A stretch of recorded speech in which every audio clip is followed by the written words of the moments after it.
Assalamualaikum warahmatullahi wabarakatuh. Perkenalkan, nama saya Arsan Putra Tonang dari kelas Smart X ITB. Kali ini saya akan mempresentasikan tugas UAS dari mata kuliah IF 5130 yaitu Digital Strategi. Adapun pembahasan yang akan saya bahas yaitu yang pertama adalah hasil review dan usulan improvement dari tugas sebelumnya yaitu tugas UTS. Kemudian ada analisis kelemahan usulan improvement yang mengacu pada COVID, di mana COVID yang akan saya gunakan yaitu COVID-5. Kemudian analisis kelemahan usulan improvement mengacu pada ITIL, yaitu di mana ITIL yang akan saya gunakan yaitu ITIL versi 4. Kemudian daftar deliverable WBS, project schedule yang sesuai dengan WBS. Baik, untuk yang pertama yaitu hasil review dan usulan improvement dari tugas sebelumnya, itu tugas UTS, di mana pada usulan yang saya berikan di tugas UTS yaitu dengan pembuatan aplikasi Smart SPPD atau Surat Perintah Perjalanan Dinas untuk pemerintah Kabupaten Baru, di mana usulan ini mungkin belum atau penjelasan saya di materi sebelumnya belum terlalu komplit. Jadi eh, kali ini saya akan mencoba memadukan dengan materi teknologi Change Everything, di mana pada materi tersebut saya akan menjabarkan tentang apa saja yang berubah, mulai dari teknologi yang berubah, model bisnis yang berubah, proses bisnis yang berubah, kemudian cara kerja yang berubah, dan yang terakhir adalah persepsi user atau customer yang berubah. Baik, saya mulai dari teknologi yang berubah, yaitu dengan memanfaatkan teknologi dalam membuat surat perintah perjalanan dinas atau SPPD untuk menggantikan sistem manual sehingga memungkinkan kita untuk yang pertama yaitu efisiensi administrasi, yaitu dengan otomatisasi proses di mana aplikasi dapat mengoptimalisasi proses pembuatan, pengajuan, persetujuan, dan pelaporan SPPD. Hal ini dapat mengurangi waktu yang dibutuhkan dibandingkan dengan administrasi yang manual. Kemudian pengurangan biaya dan waktu. Yaitu dengan memanfaatkan aplikasi, biaya administrasi dapat dikurangi karena dapat menghilangkan kebutuhan akan pengelolaan manual seperti penggunaan kertas. Kemudian pengelolaan data yang lebih baik. Eh, yang selanjutnya itu ada sentralisasi data, di mana semua informasi terkait SPPD tersimpan dalam satu platform untuk memudahkan akses dan pengelolaan data bagi berbagai pihak yang terkait. Kemudian ada analisis dan pelaporan, yaitu aplikasi dapat menyediakan laporan yang akurat dan real-time tentang pengeluaran, pola perjalanan, dan penggunaan anggaran untuk evaluasi dan pengambilan keputusan yang lebih baik. Kemudian kepatuhan dan transparansi. Yang pertama ada kepatuhan hukum, yaitu dengan menggunakan aplikasi yang terintegrasi dengan regulasi kebijakan yang terkait, kepatuhan hukum dalam pengelolaan SPPD dapat lebih mudah dipantau dan dipastikan. Kemudian transparansi penggunaan anggaran, itu aplikasi memungkinkan pengawasan yang lebih ketat terhadap penggunaan anggaran SPPD sehingga meminimalkan risiko penyalahgunaan dan peningkatan akuntabilitas. Kemudian selanjutnya poinnya yaitu kemudahan akses dan kolaborasi. Untuk poinnya itu akses, yang pertama adalah akses fleksibilitas, yaitu pengguna dapat mengakses aplikasi dari berbagai perangkat, baik komputer, tablet, smartphone, dan lain-lain. Dan dapat dilakukan dari mana saja, sehingga mendukung mobilitas dan kerja jarak jauh. Kemudian kolaborasi tim. Ini memungkinkan kolaborasi yang lebih baik antar berbagai pihak yang terkait, seperti pengajuan SPPD, atasan yang memberikan persetujuan, dan administrator yang melakukan verifikasi. Kemudian selanjutnya ada pelayanan dan kepuasan pengguna, di mana yang pertama adalah proses lebih cepat dan mudah, yaitu aplikasi dapat menyederhanakan proses SPPD mulai dari pengajuan hingga sampai pelaporan sehingga meningkatkan kepuasan bagi pengguna. Kemudian yang kedua yaitu adanya feedback dan perbaikan yang berkelanjutan, yaitu dengan melalui analisis data dan umpan balik dari pengguna, aplikasi dapat terus ditingkatkan untuk memenuhi kebutuhan dan harapan bagi pengguna. Kemudian selanjutnya itu model bisnis yang berubah, yaitu permodelan bisnis dengan pendekatan platform as a service atau PaaS. Yang pertama itu menawarkan platform Smart SPPD sebagai layanan yang dapat diintegrasikan dengan sistem internal klien. Sistem internal di sini seperti sistem keuangan atau manajemen kepegawaian. Kemudian ini melibatkan pengelolaan infrastruktur dan terintegrasi dengan API untuk memastikan keamanan data. Kemudian cara kerja yang berubah. Perubahan cara kerja dengan penerapan teknologi Smart SPPD. Yang pertama yaitu pembuatan dan pengajuan SPPD, di mana digitalisasi lengkap dengan formulir elektronik, persetujuan juga secara elektronik, dan pengajuan melalui platform aplikasi. Kemudian yang kedua ada persetujuan dan verifikasi, di mana alur kerja otomatis dengan notifikasi real time untuk persetujuan, mempercepat proses persetujuan dan verifikasi. Kemudian integrasi dengan sistem internal, di mana terintegrasi dengan sistem seperti keuangan dan kepegawaian untuk akses data yang lebih cepat dan akurat. Kemudian adanya penggunaan dashboard dan analitik. Eh, di mana dashboard digital dapat memberikan visibilitas real-time terhadap biaya, jadwal, kepatuhan dengan analisis data yang mendukung untuk pengambilan keputusan. Kemudian keamanan dan kepatuhan. Implementasi kontrol akses yang lebih ketat dan kepatuhan yang lebih baik terhadap kebijakan dan regulasi yang relevan. Kemudian terakhir adalah mobilitas dan akses, yaitu akses dari berbagai perangkat seperti komputer, tablet, smartphone, dan lain-lain dapat dilakukan di mana saja, memungkinkan manajemen perjalanan dinas yang lebih fleksibel dan responsif. Kemudian proses bisnis yang berubah. Mana pertama ada otomatisasi proses, yaitu pengisian dan pengajuan surat perintah perjalanan dinas atau SPPD dapat dilakukan secara digital, menggantikan proses yang manual. Kemudian alur kerja otomatis dapat mempercepat persetujuan dan verifikasi SPPD. Kemudian yang kedua ada integrasi sistem, yaitu terintegrasi dengan sistem keuangan untuk manajemen anggaran perjalanan dinas, kemudian terintegrasi dengan sistem kepegawaian untuk akses data pegawai dan struktur organisasinya. Kemudian adanya penggunaan dashboard dan analitik, di mana yang pertama, dashboard dapat memberikan visibilitas real-time terhadap biaya, jadwal, status, dan persetujuan perjalanan. Kemudian data analitik dapat mendukung pemantauan kepatuhan dan evaluasi efisiensi proses. Kemudian keamanan dan kebutuhan. Yang pertama itu implementasi kontrol akses yang ketat untuk melindungi informasi yang bersifat sensitif. Kemudian dapat memastikan kepatuhan dan kebijakan pemerintah atau regulasi pemerintah. Kemudian mobilitas dan akses, Eh, yaitu akses mudah dari berbagai perangkat untuk mengelola perjalanan dinas dapat dilakukan di mana saja. Kemudian fleksibilitas dalam merencanakan dan memonitor perjalanan dinas dapat dilakukan secara mobile. Kemudian peningkatan pengalaman pengguna, yaitu notifikasi real time tentang status persetujuan dan informasi penting lainnya. Kemudian menyediakan antarmuka pengguna intuitif untuk pengalaman pengguna yang lebih baik. Kemudian persepsi user atau customer yang berubah. Yang pertama adalah kemudahan pengguna, yaitu dengan penggunaan aplikasi atau platform digital yang dapat menyederhanakan proses, mengurangi birokrasi, dan memungkinkan penggunaan yang lebih mudah dari berbagai perangkat. Kemudian aksesibilitas yang lebih baik, di mana akses real time dari mana saja, kapan saja, melalui perangkat digital apa saja, memungkinkan pengguna untuk mengatur dan mengawasi perjalanan mereka eh, dengan lebih fleksibel. Kemudian adanya transparansi dan pengawasan biaya.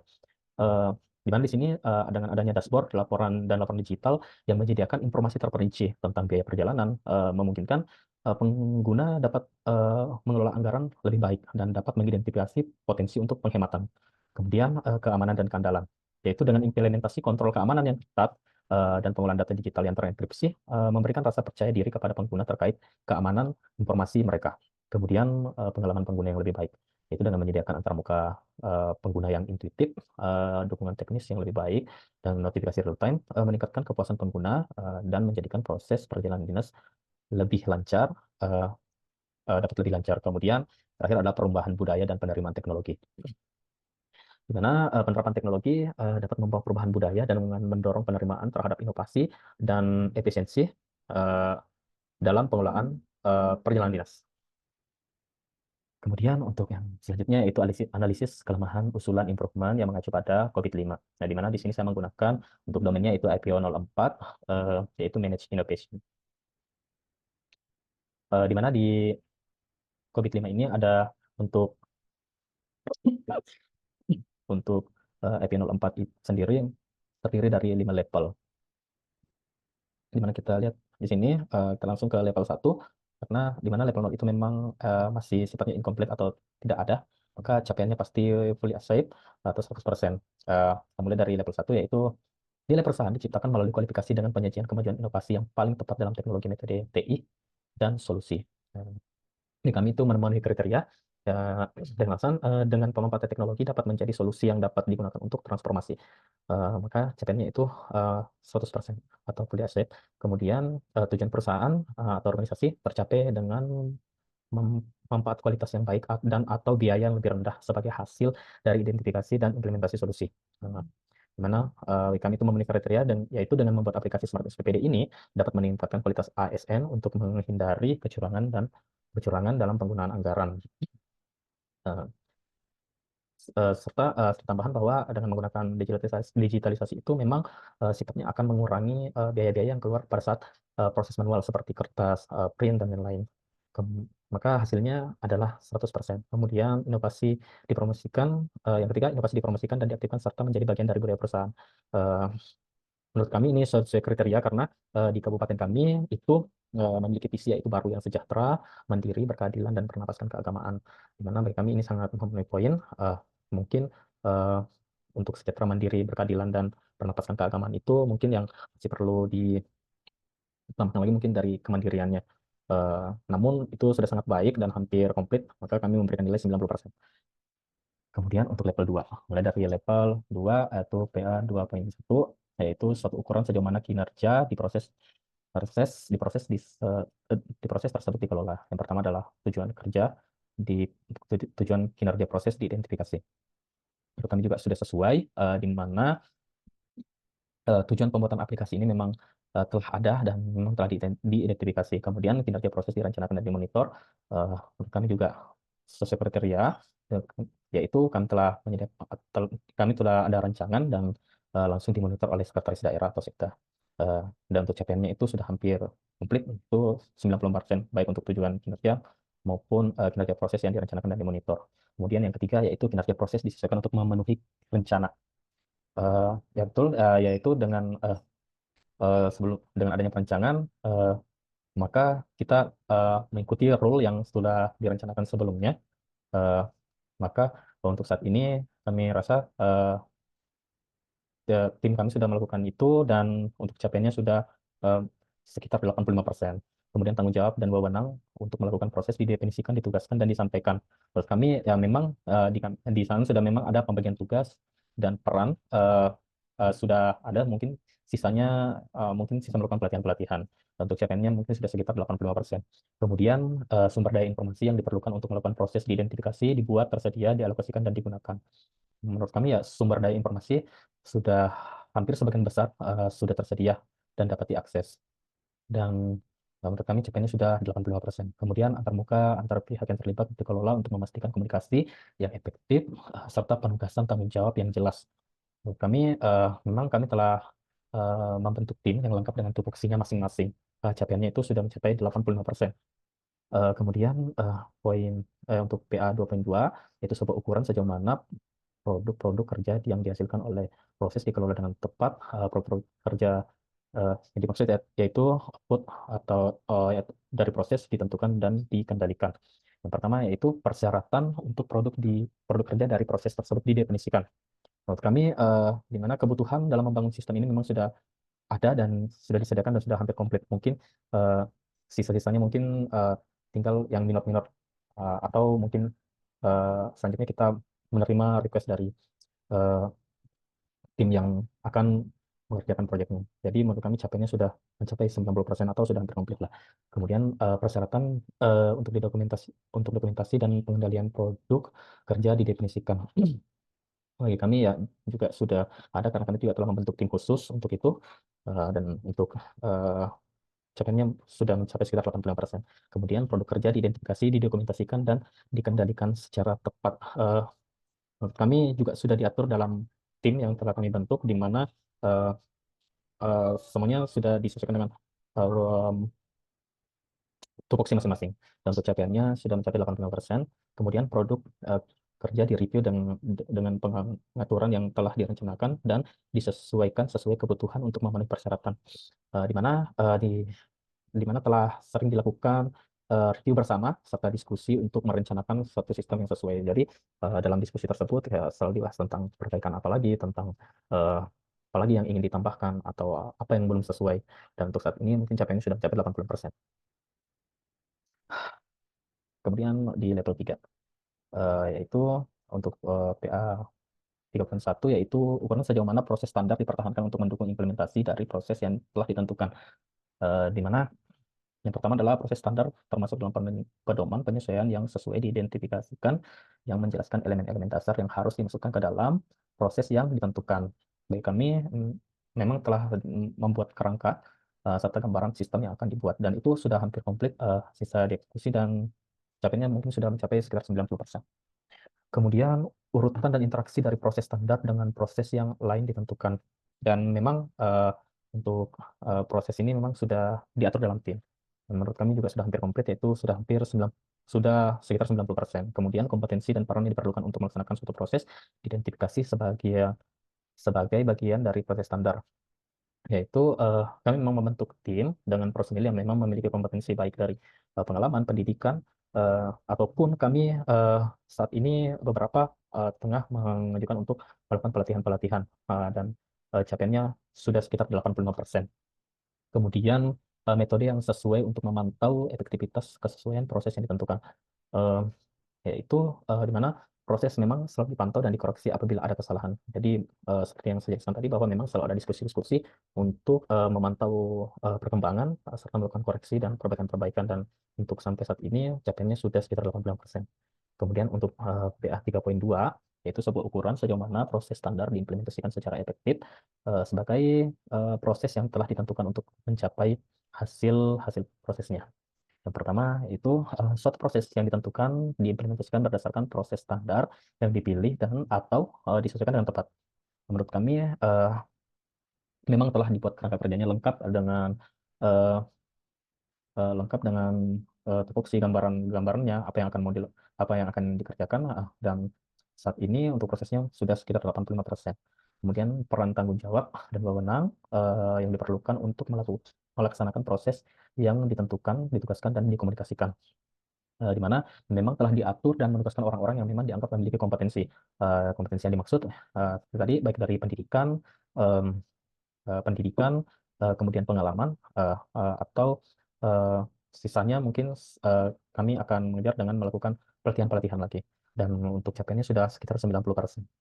Kemudian personil yang melaksanakan proses yang ditentukan memiliki kompetensi berdasarkan pendidikan, pelatihan, dan pengalaman yang sesuai. Nah, seperti yang dijelaskan sebelumnya bahwa memang personil di sini memang sudah sesuai dengan kualifikasi pendidikan, pengalaman kerja, namun sebagian kecil masih but- butuh pelatihan-pelatihan, butuh atau sementara mengikuti pelatihan. Jadi menurut kami itu sudah hampir komplit dan capaiannya sudah mencapai 90%. Kemudian sumber daya dan informasi yang diperlukan untuk melaksanakan proses yang ditentukan disediakan, dialokasikan, dan digunakan. Di mana menurut kami sumber daya informasi tersedia dan dapat digunakan atau memang bila diperlukan. Eh, dan menurut kami untuk sumber daya informasi ini memang sudah sangat baik dan mungkin sudah mencapai sekitar 90%. Kemudian infrastruktur dan lingkungan kerja diperlukan untuk melaksanakan proses yang ditentukan, disediakan, dikelola, dan dipelihara. Eh, di mana di Pemkab Baru sendiri infrastruktur memang disediakan oleh pemerintah daerah dan dikelola dan dipelihara oleh Dinas Kominfo. Dan menurut kami itu ini sudah 100%. Kemudian data yang sesuai dikumpulkan dan dianalisis sebagai dasar untuk memahami perilaku serta menunjukkan kesesuaian dan efektivitas proses, dan untuk mengevaluasi di mana perbaikan berkelanjutan dari proses dapat dilakukan. Menurut kami memang pada proses ini selalu eh, eh, yaitu selalu memberikan laporan-laporan terkait pengembangan dalam pembangunan sistem ini, dan selalu dievaluasi langsung, dan dari situ nantinya akan dilakukan improvement, dan untuk capaiannya sudah sekitar 85%. Kemudian kita mencoba menentukan kapabilitas, di mana memang di sini kami baru mencapai level 3, di mana di level 4 memang kami belum sampai di sana, dan untuk dapat dilihat dari sini capaiannya eh, di atas 85%, maka bisa disebut bahwa sudah termasuk fully assessed, eh, di mana eh, kami akan memberikan kesimpulan, yaitu berdasarkan hasil analisis dari COVID-5 ini dengan domain AP04 Manage Innovation, maka dapat disimpulkan bahwa sistem yang ini memang telah berada di level 3, di mana hasil dari level 1, 2, dan 3-nya memang telah berada di atas 85% atau fully asset.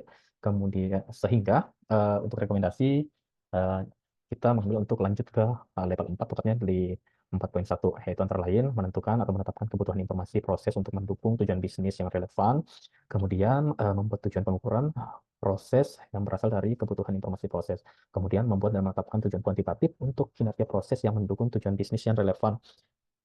Kemudian mengidentifikasi ukuran dan frekuensi pengukuran sesuai dengan tujuan pengukuran proses dan tujuan kuantitatif untuk kinerja proses. Kemudian selanjutnya itu mengumpulkan hasil pengukuran. Kemudian menganalisis dan melaporkan untuk memantau sejauh mana kuantitatif untuk kinerja proses yang tercapai. Kemudian yang terakhir yaitu menggunakan hasil pengukuran untuk mencirikan kinerja proses. Eh, Kemudian kita lanjut ke analisis yang kedua, yaitu analisis kelemahan dan usulan improvement yang mengacu pada ITIL, di mana di sini kita menggunakan ITIL versi 4. Eh, yang pertama, saya akan mengidentifikasi situasi saat ini, di mana layanan TI dalam pembuatan surat perintah perjalanan dinas atau SPPD memang belum tersedia di lingkup pemerintah Kabupaten Baru, dan masalah yang terjadi yaitu manajemen. Yang pertama yaitu manajemen arsip surat perjalanan dinas yang buruk. Yang kedua itu proses persetujuan atau penandatanganan sering sangat tergantung pada pertemuan langsung dengan atasan yang dapat terkendala dan membutuhkan waktu atau lambat. Kemudian selanjutnya itu ada output, outcomes, dan value. Di mana untuk output yaitu ada data perjalanan dinas, kemudian informasi perjalanan dinas, kemudian laporan perjalanan dinas. Kemudian outcomes-nya yaitu pengalaman dalam manajemen data perjalanan dinas yang efektif dan efisien. Kemudian kedua yaitu memberikan kemudahan dalam proses persetujuan dan pembuatan dokumentasi pelaporan. Kemudian untuk value yaitu peningkatan efisiensi proses pembuatan surat tugas. Kemudian untuk demand, yang pertama itu efisiensi dalam pengajuan persetujuan atau dan pelaporan surat perintah perjalanan dinas. Kemudian selanjutnya itu peningkatan kualitas pelayanan dengan pemanfaatan teknologi. Kemudian langsung ke dimensi layanan. Yang pertama ada organization and people, di mana kami mengidentifikasi di sini ada tiga. Yang pertama adalah pemerintah Kabupaten Baru sebagai penyedia layanan, kemudian ada Bupati Baru sebagai pengguna layanan, dan ASN Pemkab Baru sebagai pengguna layanan. Kemudian yang kedua adalah information and technology, di mana di sini kami menggunakan servis dari Bangsal Baru untuk mengelola pembayaran untuk perjalanan dinas dan memanfaatkan pusat data nasional atau PDN sebagai server untuk dan mengintegrasikan dengan data internal kami yaitu data kepegawaian. Kemudian ada partner and supplier, yaitu ada beberapa pihak yang bekerja sama dengan Pemkab Baru melalui Dinas Komunikasi Informatika Statistik dan Persandian, eh, yaitu yang pertama adalah Kominfo tentang pusat data nasional atau PDN untuk server, kemudian penyelenggara sertifikasi elektronik atau PSRE yaitu untuk tanda tangan elektronik, kemudian Bank Selbar eh, untuk pengelolaan pembayaran. Kemudian value stream proses. Yang pertama ada value stream 9, yaitu peningkatan efisiensi proses pembuatan surat tugas. B-nya itu Pemkab Baru melalui Dinas Komunikasi Informatika Statistik dan Persandian Kabupaten Baru. Kemudian description-nya peningkatan evaluasi proses pembuatan surat tugas mulai dari pengajuan, persetujuan hingga pelaporan eh, dengan menggunakan teknologi yang memungkinkan untuk percepatan proses, memungkinkan untuk menjadi arsip digital. Kemudian triggernya itu dengan cara manual sangat tidak efisien, di mana sangat tergantung pada atasan untuk tanda tangan, serta memungkinkan terjadinya kecurangan dikarenakan pelaporan perjalanan dinas yang mudah untuk dimanipulasi. Kemudian untuk outcomes-nya, kemudahan dalam proses persetujuan dan pembuatan dokumentasi pelaporan.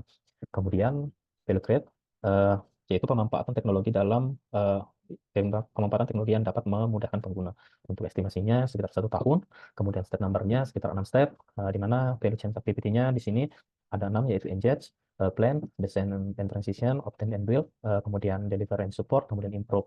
Kemudian inputnya yaitu data perjalanan dinas, outputnya laporan perjalanan dinas, kemudian desired outcomes-nya yaitu pengalaman dalam manajemen data perjalanan dinas yang efektif dan efisien. Nah, di sini dapat kita lihat eh, di mana yang pertama itu engage-nya, untuk step-nya yaitu engage, yaitu membagi kuesioner untuk pengguna layanan. Kemudian membuat plan dan menganalisis dari feedback dari pengguna layanan dan menyesuaikan dengan visi misi dari organisasi. Kemudian melakukan design and transition, yaitu uh, menyesuaikan dengan permintaan pelanggan, namun di sini uh, kan tetap mengacu pada visi misi organisasi.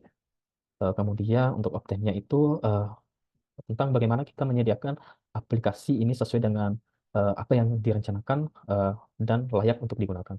Kemudian untuk delivery and support-nya yaitu meminta feedback kepada pengguna untuk eh, perbaikan atau improvement selanjutnya.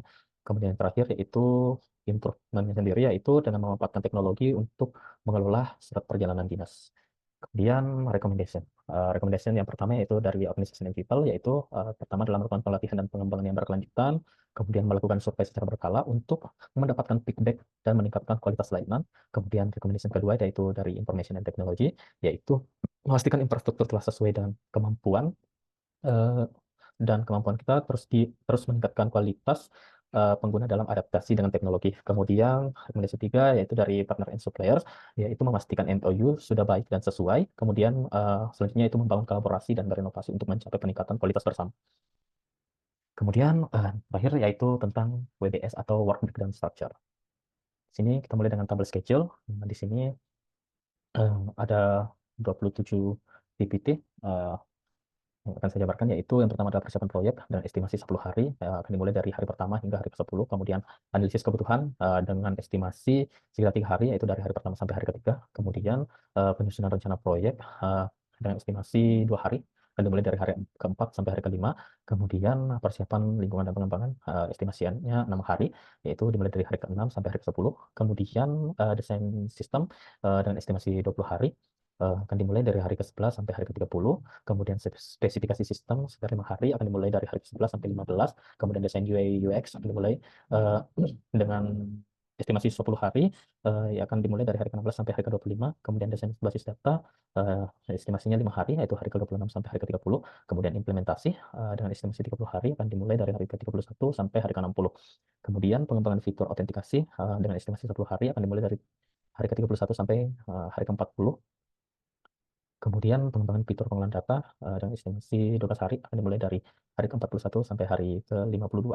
Kemudian pengembangan fitur dan penguatan pelaporan estimasi 8 hari, akan dimulai dari hari ke-53 sampai ke-60. Kemudian integrasi sistem dengan estimasi 5 hari, akan dimulai dari hari ke-61 sampai hari ke-65. Kemudian pengujian estimasi 20 hari, akan dimulai dari hari ke-66 sampai hari ke-85. Kemudian pengujian fungsionalitas dengan estimasi 12 hari, akan dimulai dari hari ke-66 sampai hari ke-77. Kemudian pengujian kinerja, yaitu 5 hari estimasinya, dan akan dimulai dari hari ke-78 sampai hari ke-82. Kemudian pengujian keamanan, estimasinya 3 hari, yaitu pada hari ke-83 sampai hari ke-85. Kemudian pelatihan dan dokumentasi akan estimasi 10 hari, dan dimulai di hari ke-86 sampai hari ke-95. Kemudian pelatihan pengguna, estimasi 7 hari, akan dimulai dari hari ke-86 sampai hari ke-92. Kemudian pembuatan dokumentasi sistem dengan estimasi 3 hari, yaitu pada hari ke-93 sampai hari ke-95. Kemudian implementasi support dengan estimasi 10 hari, akan dimulai dari hari ke-96 sampai hari 105. Kemudian implementasi sistem ke lingkungan produksi dengan estimasi 7 hari, akan dimulai dari hari 96 sampai hari ke-102. Kemudian perencanaan support dan maintenance-nya estimasinya sekitar 3 hari, yaitu di hari 103 sampai hari 105. Dan ini evidence-nya yang kemudian diturunkan menjadi dalam bentuk network diagram. Saya sedikit jelaskan cara membacanya saja. Nah, contohnya di sini aktivitas pertama, kemudian aktivitas kedua, kemudian aktivitas ketiga akan dilakukan setelah aktivitas kedua selesai, sedangkan aktivitas empat akan dilakukan setelah aktivitas pertama selesai. Kemudian aktivitas kelima akan dimulai pada saat eh, aktivitas 3 dan 4 selesai, begitu pula seterusnya. Jadi saya rasa seperti itu pembahasan yang saya akan sampaikan, yang telah saya sampaikan. Terima kasih atas perhatiannya. Semoga apa yang saya sampaikan dapat bermanfaat dan diterima dengan baik. Lebih dan kurangnya mohon dimaafkan. Saya akhiri dengan ucapan Assalamualaikum warahmatullahi wabarakatuh.